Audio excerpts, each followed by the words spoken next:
He is Andrew Klavan, an American author and host of the Daily Wire podcast, The Andrew Klavan Show. The clue is in the title. Andrew, thanks so much for joining us. As a journalist, it's always uplifting, if a little pompous, to think of journalists mounting a campaign that actually achieves something. You've done that.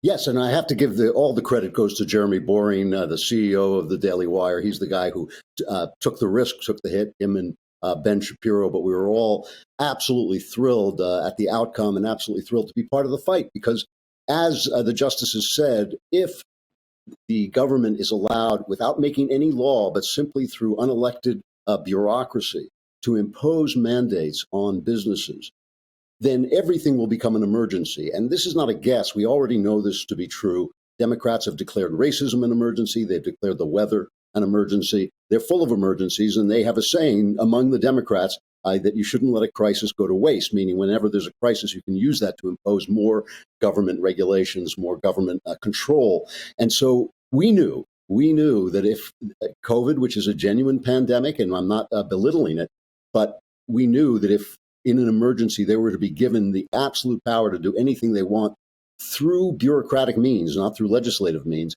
they would never stop. And I think this was an important victory in the court. And really important, not just in America, but I mean globally, because there is a raging global debate about the extent to which you can make mandatory efforts to curb the spread of COVID, and whether that's in Austria saying, have the jab, we're going to fine you. Places like Greece and Italy contemplating it. The European Union boss recently said we need to think hard about it. This is a very, no pun intended, it's a very live debate, isn't it?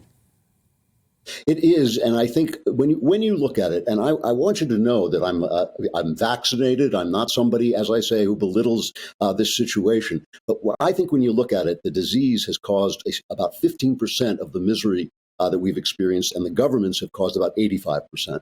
The shutting down the economy has destroyed so many small businesses and shifted wealth to the wealthiest people from people who couldn't afford it.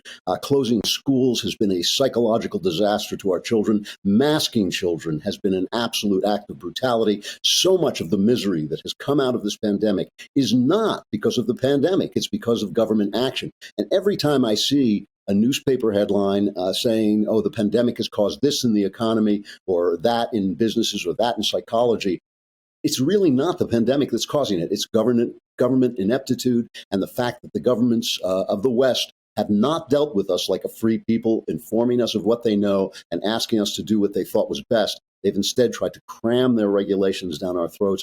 And it's been a disaster. It has made things absolutely worse than they would have been had the government done essentially nothing besides help the pharma companies develop a vaccine.